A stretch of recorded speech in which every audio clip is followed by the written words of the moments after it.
Hi y'all. Good morning. My name is John Edens. I'm going to take this off, sorry. My name is John Edens. I'm the president of the Conroe Community Cemetery Restoration Project. Very long name, very good project. Other board members that we have include Gene Sporenberg, our vice president, John Meredith, the treasurer, Cindy Ambergy, the secretary, Pam Reedy, Faye Jones, and Ann Meadow. I wanted to thank you for coming to the dedication of this wonderful sign that was dedicated by Arcs and Sparks and installed back in May. This sign marks the entrance to this historic African American cemetery, and it's probably the first sign and only sign that's ever been out here in at least 128 years. This property was first used by the African American community in Conroe to bury the dead beginning around 1892 or before. The earliest grave that we've been able to identify is from 1892. The last burial was James Pitts in 1966. James Pitts was recognized by the state of Texas as the leading educator of African American youth in Texas. He said his ways were the old fogey ways, but they worked.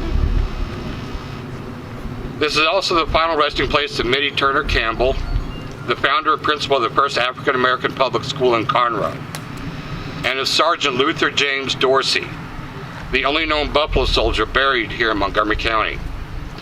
There are many more buried here who had local and state influence, but more importantly, each and every one of them were sons, daughters, fathers and mothers, siblings, neighbors, and all of them had an influence on the community. Each Memorial Day, the local community would come out and clean and tend to the graves. But in the early 1980s, this kind of ended, and nature began to reclaim this land. And eventually, as you can see from some of the photos over there, it was completely unrecognizable as a cemetery. In 2011, I was transcribing graves in Oakwood Cemetery, right next door, when I noticed the collapsed grave of Dora Armstrong on the other side of the fence. Back then, I could climb the fence, and I started looking at it, and I noticed another grave, and then another one.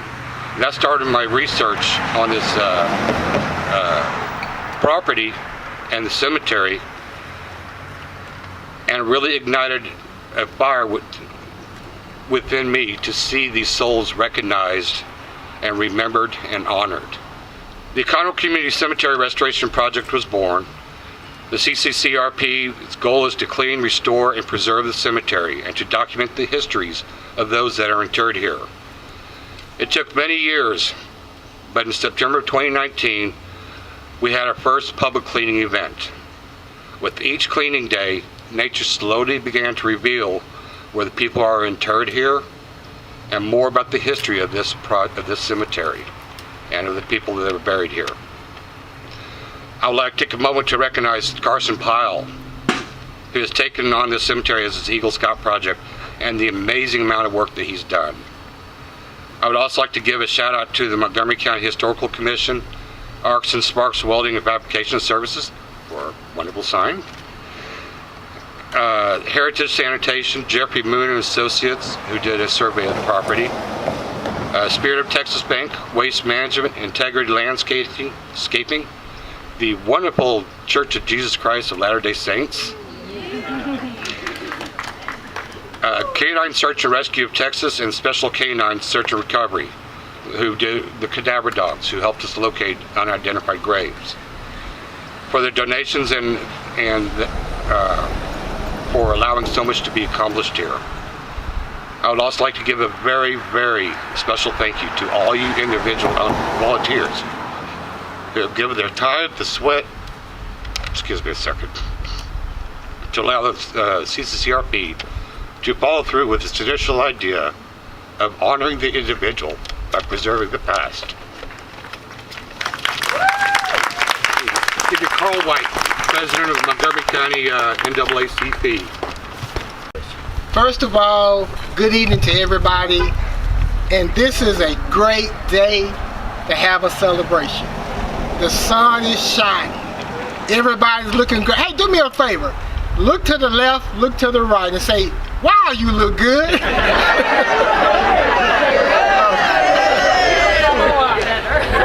Awesome. Thank you. Appreciate it. Thank you. There are times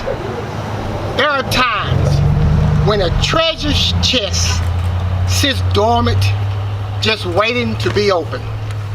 Today, we are celebrating the opening of a treasure chest located on 439 North 10th Street in the beautiful city of Conroe, Texas.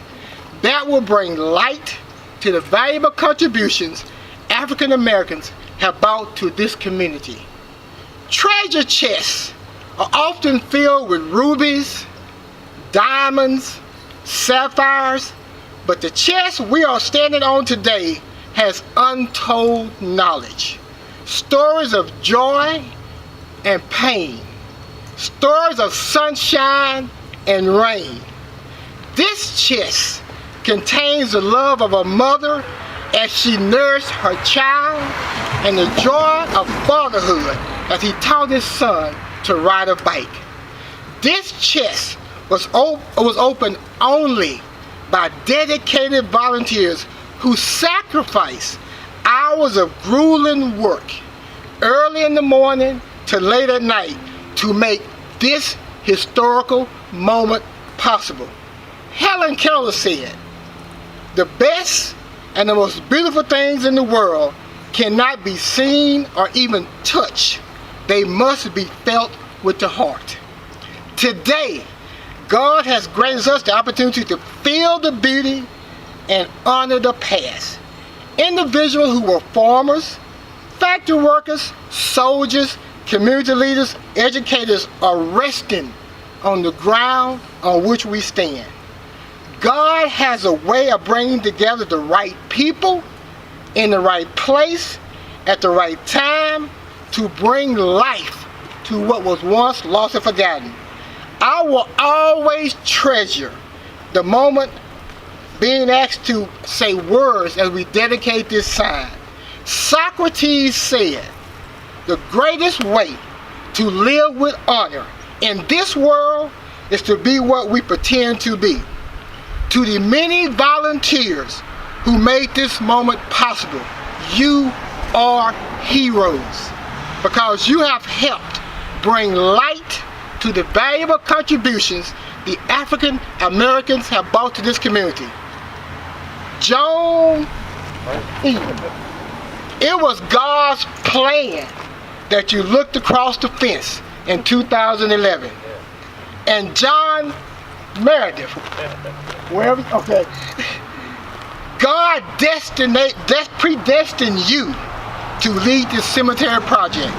And I'd like to say to everybody, thank you. As I close, I just want to take something from the brochure, and this says, "This author is unknown," and the words simply say, "A cemetery is a history of people, a perpetual record of yesterday, and a sanctuary of peace and quiet today. A cemetery exists because every life is worth loving and remembering always." Thank you.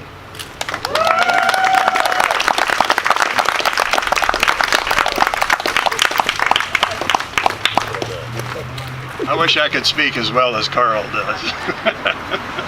Thank you, Carl. Really appreciate it a lot. If you haven't had a chance, I'm going to talk a little bit about what we have done out here. You're able to walk through this real clearly like now. If you haven't had a chance to look at the pictures over here, this is what it looked like a year ago, okay? It was impenetrable. You did not know there was a cemetery here. We had trails. John and I cut trails through here so you could get to things. Now I'm disoriented because I don't have my trails. I've lost all my landmarks out here. It's like it's open. Where am I in this cemetery now? But anyway, a year ago we started the cleanup process, okay? And what you see is the result of that. We've cleared 200 acres. We're still going through some stuff. We've taken out some little stumps that you might trip over as you're going around here. Excuse our debris, but It's all been done by hand, principally. A little bit of chainsaw work, but principally you just with hand loppers and hand saws. Some people said you couldn't do it, but we've gotten 2 acres cleared. We still got about 1.5 acres to clear towards the back, okay, until we get to the back fence. One of the other notable things that's happened out here is the fence that we have. That's courtesy of the Montgomery County Historical Commission and the County Commissioner's Court. So your taxpayers' dollars are doing some really good things out here. The other thing that before we could fence it, we had to have a survey. And Jeffrey Moon and Associates, it's been mentioned, did the survey for us at a very low cost, and the cost of that was covered by the Montgomery County Historical Commission. So thanks to Larry Foerester and the Montgomery County Commissioner's Court, we've got this fenced in and surveyed for the first time ever. In April of 2019, we knew of 24 marked graves and 17 unknown graves. After all the brush removal, the raking, we've run cadaver dogs out here 3 times to find burials. They've been known to find burials over 200 years old out in places. We've run metal detectors, we've run probes in here because we find burial objects associated with graves. We are now at 38 marked graves, of which 7 of them were not on a list from 1978 when this was originally cataloged. So we had 38 marked graves now and 111 unknown graves. Okay, they're marked by just shallow depressions, old rhodocity markers, cadaver dog hits, things like that. We'll probably never know who those people are, but they deserve the same recognition as some of the higher profiling people. As Carl was saying, they lived lives that were important. All their lives were important and they need to be remembered. And we will put markers on all those graves that say unknown, and we'll have a little seashell or a gardenia on that marker, because the gardenia plant that we see over here and throughout, every 80% of the time we find gardenias, we find burials out here. So that's a significant plant. African Americans would typically use some type of plants. They would put burial objects. This is more like an archaeology project than it is a cemetery cleanup, because if you move something, that may have marked a grave, may look like a piece of junk, but it's important. So as it's already been said, 128 years, we finally got a sign. I wanted to recognize a few other people. The City of Conroe Public Works Department. They're the one that finished this drive. They put in the drainage across the front. One of the pictures in the upper right shows what the drainage looked like before. It was just standing water and debris and everything. They got that all cleared out. And also the permit department. We live in an age of bureaucracies, and there's all sorts of little jots and tittles we have to do, but they streamlined for it. I want to recognize Greg Wells. He was a very great help in helping us streamline that particular process. And a lot of that is because of who our new mayor in Conroe is Mayor Jody Jakoski. Luckily he's not here today to correct me on how I pronounced his name, but those living in Conroe will get used to pronouncing it. But he was, at the time, he was a city councilman, and he's the one that really got the Public Works Department involved in getting out here to help get us moving on, getting a good entrance and getting in here. As far as cleanups, we have had before today, and there's some new faces I know, so this number is going to climb, but we've had 85 volunteers out here cleaning. Okay, and a big hand to them, to our large group that's out here. Some people only show up once, some people come continually. I don't see JR here, but we've had quite a few people. Carl's been out here several times. We appreciate that, cleaning. It takes all of us. As I've said to a lot of people, it's been 25 years since this was cleaned up. We're in a marathon, not a sprint, okay? Everything that gets done is important, even if it's just a little bit. We'll get it done when we get it done, and my vision in the future is to be Forrest Gump on the lawnmower, riding around out here mowing this place. So that's my vision of my future. We've had 2 volunteer recruiters. I think Heather, are you here? Heather Jacobs, where are you, Heather? She's helped us recruiting, and also Just Serve. I saw a Just Serve t-shirt. Back there. Oh, back here. Okay. All right. They've helped us recruit volunteers out here. That's very important. Both of them are with the Church of Jesus Christ of Latter-day Saints. I want to do a special call out to them. Okay. Eddie and Joyce Pierce, where are you? Raise your hands. There's Joyce. and there's Eddie back there. They're the ones that, with the Jesus Christ of Latter-day Saints, that took this on initially. And today we're lucky to have the president of the state of Texas, President Robert Goodman Stake. Where are you, Robert? Right here, okay? They've managed to run this up to a state level insofar as participating in this particular project. The Church of Jesus Christ of Latter-day Saints has contributed 30% of our workforce out here. So that's huge, okay? The other 30% has come from Carson Pyle. Where's Carson? Carson's in uniform here. The Scouts BSA, as they are referred to now, I have a hard time not saying just Boy Scouts, but Scouts BSA has contributed another 30% to this workforce. So 60% of our workforce has come from those two groups. And we knew it was going to take that. We just didn't know who it was when we started out here. I think we had about 9 people out here. So the first time we did a cleanup, it was a nice cool fall morning. And now we've had over 85 people that have participated in that. So a special recognition to them. We've had 26 individual and corporate sponsors. Dean Bass, Spirit of Texas Bank is here, and his lovely wife, where's your hand? There you are, has contributed financially to the project. We appreciate that. And one more special call out to the Montgomery County Historical Commission. Larry will be speaking here in a minute. But are there any commissioners? Are there any county commissioners here? They were invited. I'll be seeing them on Tuesday. So thanks to them for supporting this project financially. Larry has been just a constant support to this particular project. He sends out emails to everybody, notifies them of what's going on. I think you probably had a big part to do with the 11th. Did you have something to do with it? With the what? With Luther Dorsey Bridge? No, I didn't. Really? But I'm thrilled. Well, anyway, Veterans Day, we're having if you don't have anything to do, at 11 o'clock, November 11/11/11, you young folks, maybe you remember history, Armistice Day, Remembrance Day over in London, end of World War I. There's going to be a special dedication over in the Flag Park over there, and they're naming a bridge that's going from the Veterans Park to the Texas Flag Park after James Luther Dorsey, who is the buffalo soldier that's buried in here. So that's a really great thing. I think that probably had something to do with this part here and y'all having a part of that. I think that from a personal standpoint, I think we've recognized all the other people. From a personal standpoint, I'm going to just read this. My greatest joy is meeting and interacting with individuals from the community who I'd otherwise have never met. There is more that unites us than divides us. We just have to work at broadening our experiences with people, and we start seeing how we're all brothers, okay? And we just need to do more together. Stop leading these insular lives where we form opinions about people without even meeting them. So that's my preacher part.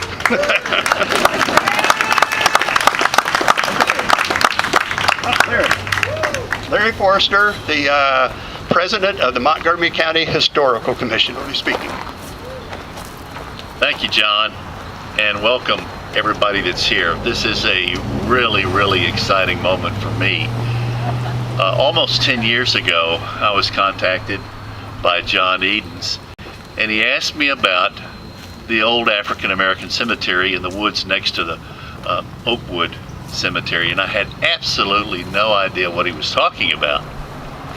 I've been over here on many occasions. This was predominantly, if not exclusively, the white cemetery for the Conroe community, and frankly over there are some of the most noted county and city officials and others, the movers and shakers from over 100 years in that cemetery.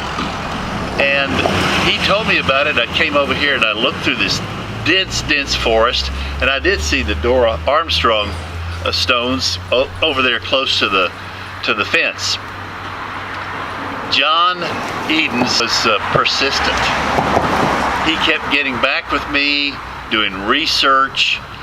He was the one that found the Buffalo Soldier, the Luther James Dorsey cemetery tombstone, which is located back toward the back here. And if you have a chance, be sure and go by and pay your respects to that stone along with the many others that are here. I can remember stumbling through the overgrowth, undergrowth to get back there. Literally couldn't see anything. And I don't know how John Edens or John Meredith ever made it through this, because it was absolutely so dense that you would trip and fall if you tried to walk through it. One of the things I wanted to talk about is just historical context.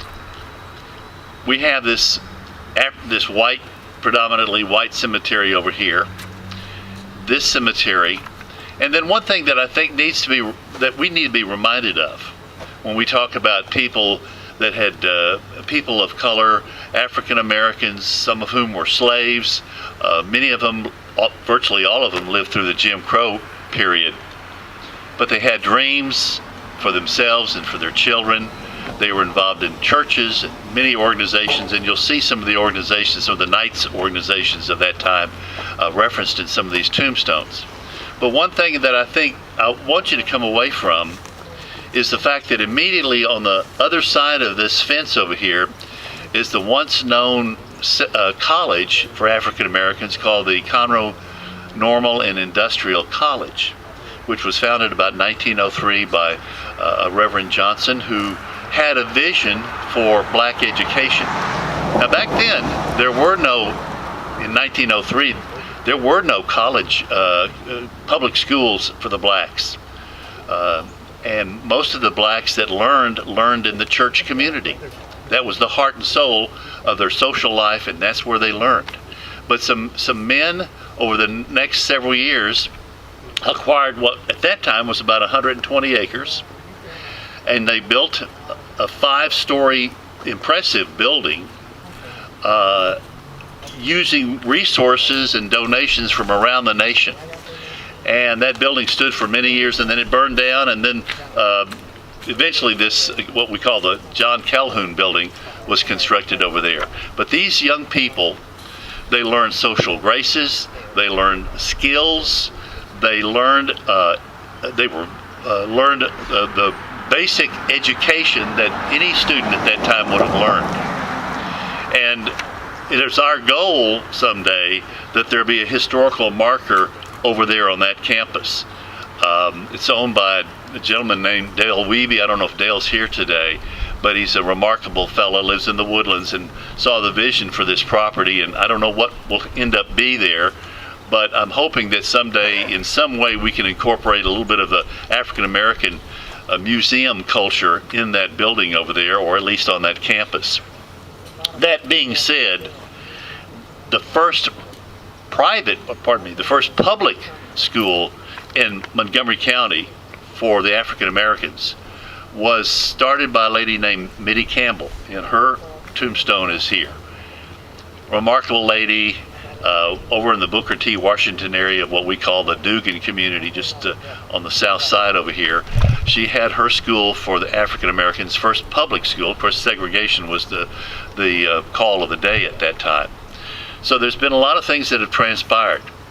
Getting back to the narrative of John Edens and also John Meredith, along with so many of you here that are involved in this, I just salute everybody for having a heart for preserving this cemetery and continue to preserve it. I mean, we're not finished yet.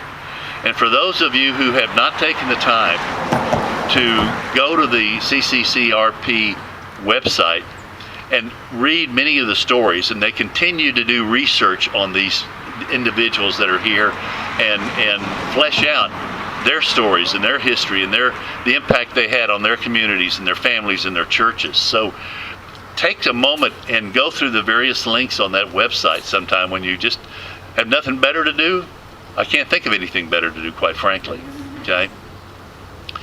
It was mentioned that the coming out of all of this have been a couple of significant things. To me, I'm really excited, and I'm delighted to have representatives of Buffalo Soldiers here today.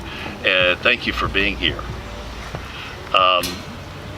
The Montgomery County Veterans Memorial Commission, which is in the process of developing a very remarkable recognition for veterans of all years, of all wars here, we're able to get the naming rights, if you will, to this bridge that crosses Alligator Creek that ties the Veterans, I call it the Veterans Memorial Park, to the Texas Flag Park. And lo and behold, one day I discovered that it was being named for that Buffalo soldier, Luther James Dorsey. That dedication will be this Wednesday, the 11th, at 11 o'clock. If you know where the Conroe Library is, it's in that vicinity. And we'd encourage you to come out and recognize that. Who would have known that a guy that was perhaps born into slavery, we don't quite know, but he was born in Maryland, ended up trying to better himself, so he did what a lot of people do. He joined the military. There's a lot of young men and women that still do that today to try to improve their lot in life. He fought in the Indian Wars in the 10th Cavalry, which included a lot of the New Mexico and Texas areas. The Buffalo Soldiers were a remarkable and hardy and heroic group of men who served during that time, and he worked his way up to the ranks of sergeant, which I think is tells you a lot about the gentleman right there. Died, several years went by, and his daughter was able to get a Veterans Memorial tombstone for him there, and so I think it was 1940 when that was actually placed there. But to have his legacy go on with that bridge, I think just really thrills me terribly. One other thing I want to say, and I'm going to wrap up with this because I've taken too much of your time. Tuesday morning, the Commissioners Court are going to recognize the two gentlemen there's so many people involved, two gentlemen that were instrumental in really what we have today. One, of course, is John Edens. I've talked about him. And the other is John Meredith. Our historical commission, our county historical commission, composed of volunteers of all races and backgrounds and so forth, from time to time will recognize special people in our county who have distinguished themselves for the service they've provided to the preservation of the history of the county and the state and the communities in which we live. And it was without a doubt thrilling that these two individuals could be recognized with an award we call the William Harley Gandy Distinguished Service Award. And William Harley Gandy being the first historian chronicling the history of Montgomery County and the first chairman of the Montgomery County Historical Commission, from which now I serve. So we'll have a short ceremony that morning, and it's not going to just recognize the two Johns, but it's going to recognize all the other CCRP people that have been engaged in this process, whose names maybe go unnamed. You know who you are, and the members of your organization know who you are. You're a remarkable group of people. And I would hope that some of you would see the value in showing up at the Commissioners Court at 9:30 on Tuesday morning and being there to see them get their awards for what they've done. Whatever that award may be, it will never match how they must feel today as they're standing here and sitting here watching this thing unfold. So I congratulate not only John and John, but I also congratulate all the CCR people. I congratulate the Boy Scouts. I congratulate the church people and all the other people that participated in this. So thank you for being here today. Be sure to walk around and look at these tombstones before you leave. Thank you.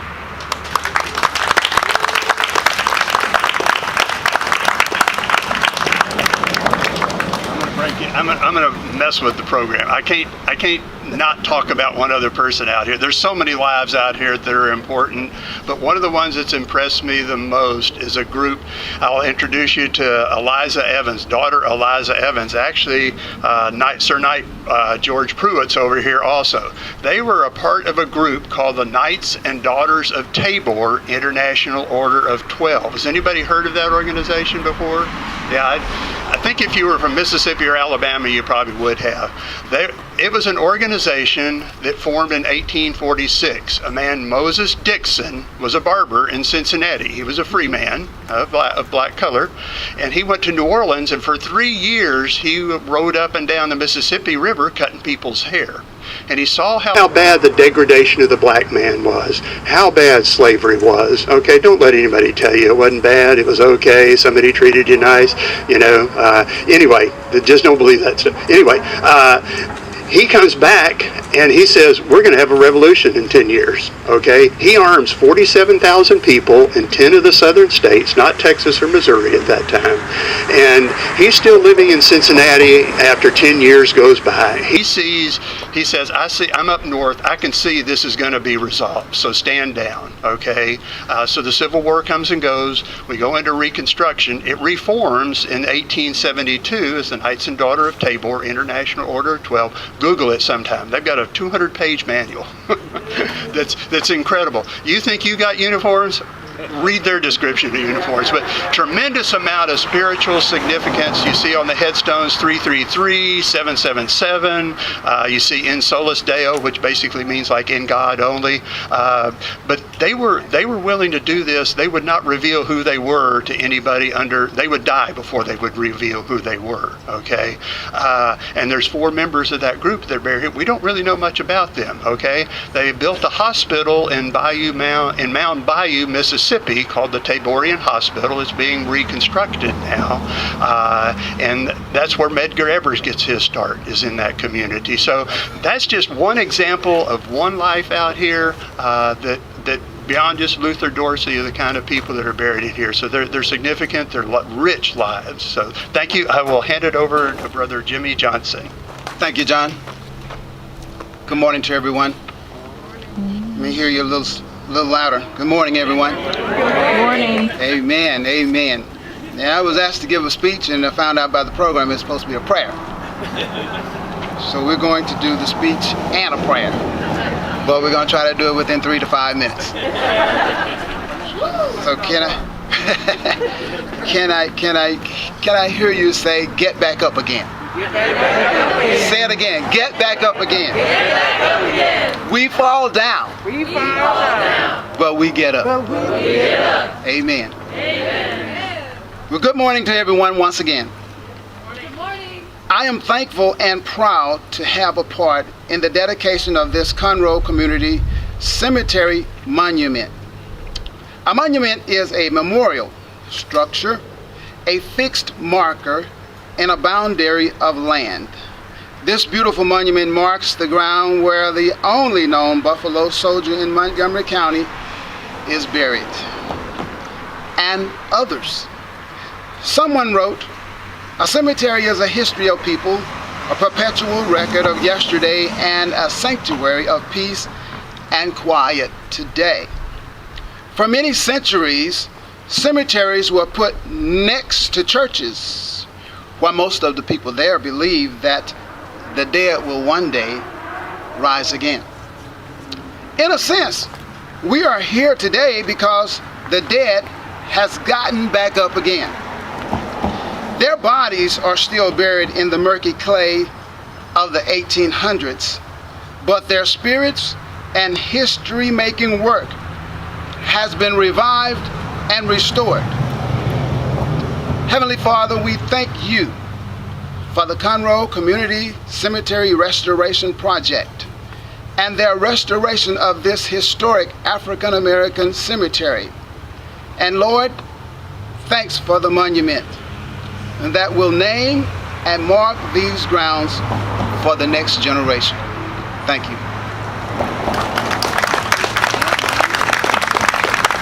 That concludes our program. I would encourage you, if you haven't ever been out to the cemetery, to wander around, take a look at some of the pictures of what it used to look like. We can congregate back with some of the Buffalo soldiers back by Luther Dorsey's grave and talk a little bit about who he was, if you'd like. Can you make it back there, John? You know more of the history. You don't know? I'll work on it. Okay. Can somebody carry John? Yeah, okay, Ram. Okay, so just thanks for everybody for coming out. This is really emotional. I know John was about to tear up there for a minute. He's a much more emotional guy than I am. So, but this just brings tears to heart to see how much has been done out here, how much has been worked on. I just thank you so much, John. He's just a model person. Talk about perseverance. That's his first name. So, thanks for everybody coming out. We'll head back towards Luther Dorsey, and if you want to talk about anybody else, we'll be glad to.